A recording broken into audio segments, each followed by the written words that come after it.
आओ मिलकर करे सलाम, हम सभी मिलकर आओ मिलकर करे सलाम, जिनके हिस्से में ये मुकाम आया है। आओ मिलकर करे सलाम, जिनके हिस्से में ये मुकाम आया है, जिन्होंने लहू देकर सींचा इस बगिया को, जिनके खून का कतरा कतरा इस समाज के काम आया है।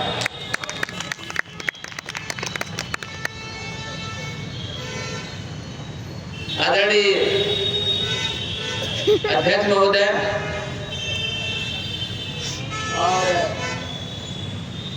रामन जी और भाईलाल जी, सबका मैं नाम तो नहीं जानता, आदरणीय एमएलसी साहब, आदरणीय संचालक जी, आदरणीय अशासी वेत्ता महोदय एवं विद्वता के प्रतीक माननीय मंच के साथ साथ हमारे दर्शक दीर्घा में बैठे हुए हमारे बंधु अम्बेडकर प्रेमी एवं नवनिहाल बच्चे, जैसा आप जानते हैं, आप लोगों ने सुबह से सुन रहे हैं कि बाबा साहब डॉक्टर भीमराव अम्बेडकर का जो सफर रहा 14 अप्रैल 1991 से 6 दिसंबर यानी आज ही के दिन तक था, 1956 तक था। बाबा साहब एक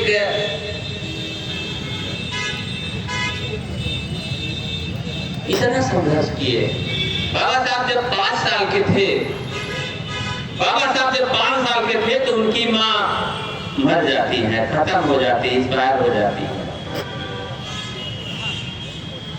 बाबा साहब का संघर्ष वहीं से शुरू होता है।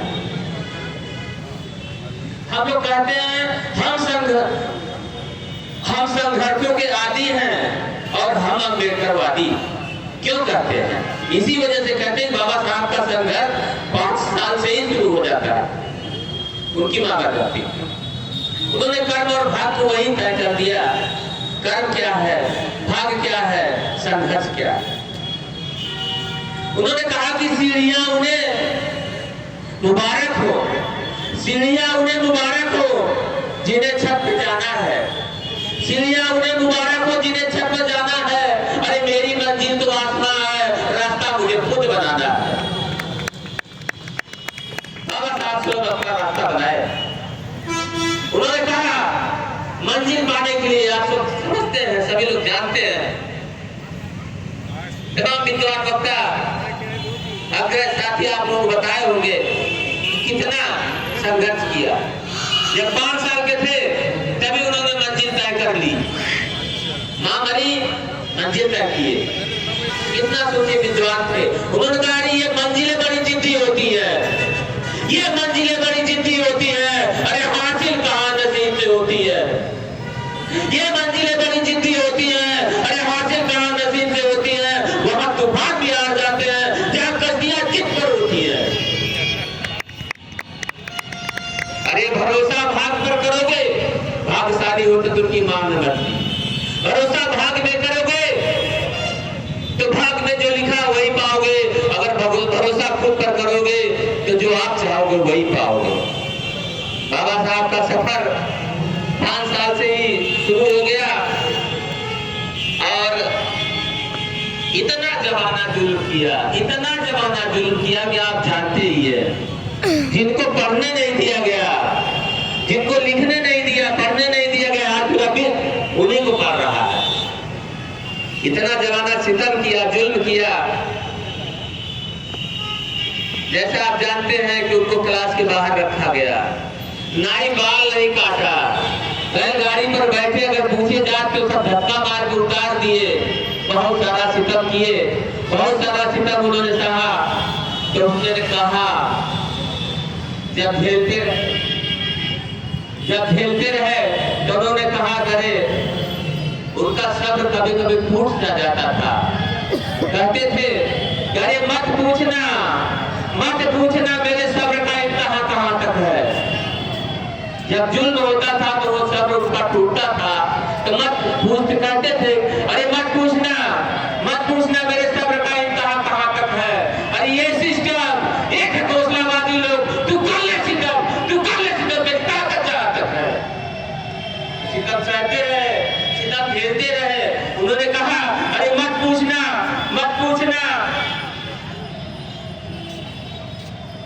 जब जमाना ज्यादा सब्र वो इनको सितम किया तो उन्होंने कहा कि मत पूछना मेरे सब्र का इंतहा कहाँ तक है।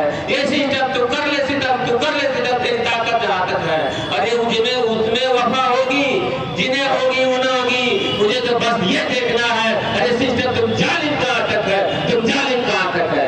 जमाना जुल्म करता रहा, बाबा साहब आगे बढ़ते रहे। हम आप सोच सकते हैं, उन्होंने विदेश से पढ़ने के बाद राजा गायकवाड़ के यहाँ सैन्य सचिव का पोस्ट उनको मिली। एक सैन्य सचिव इतना विश्व में सबसे ज्यादा पढ़ने वाले व्यक्ति थे, जो 9 भाषाओं के ज्ञाता थे और 32 डिग्रियां लिए हुए थे। उनके साथ कैसा व्यवहार होता है, उनके साथ ये जान लीजिए कि चपरासी डंडे से फाइल ढकेलता था, तब वो जो है कि फाइल पकड़ते थे। चपरासी फाइल हाथ से नहीं थमाता। सोचिए कितना जुल्म उन्होंने सहा। उन्होंने फिर वहां से रिजाइन दिया, फिर संघर्ष करते रहे और यहाँ तक आपको बताएं, क्योंकि समय भी कम है, कि जब उनको बोलने सम्मेलन में जाना था आपके हितों की रक्षा के लिए, गोल्डन सम्मेलन में जाना था।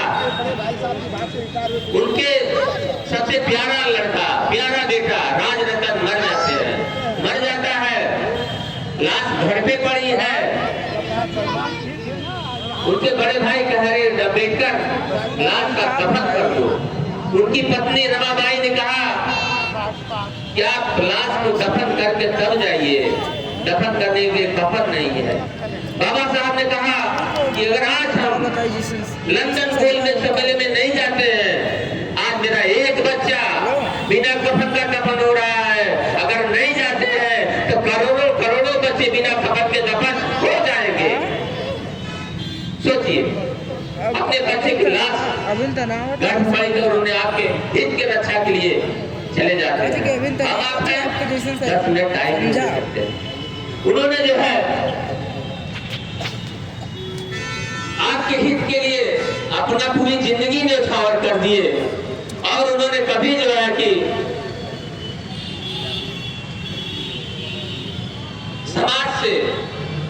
समाज को देने के बारे में ही सोचते रहे। यहाँ तक कि अंतिम क्षण तक समाज के ही बारे में सोचते रहे। उनके बच्चे उनके सामने लगभग सब लोग खत्म होते रहे और वो देखते रहे, उनका दिल रोता रहा और वो आपके लिए आपके हित में काम करते रहे। ये जान लीजिए कि हम लोग कम से कम उनके विचारधारा पर ध्यान दें, उनके बताए हुए रास्ते पर ध्यान दें। अगर उन्होंने इतना विश्व के सबसे बड़े विद्वान थे, अगर उन्होंने कहा कि हमें उसी धर्म में जाना है जहाँ ये लिखा हुआ है कि बौद्ध धर्म की क्या पहचान, मानव एक समान।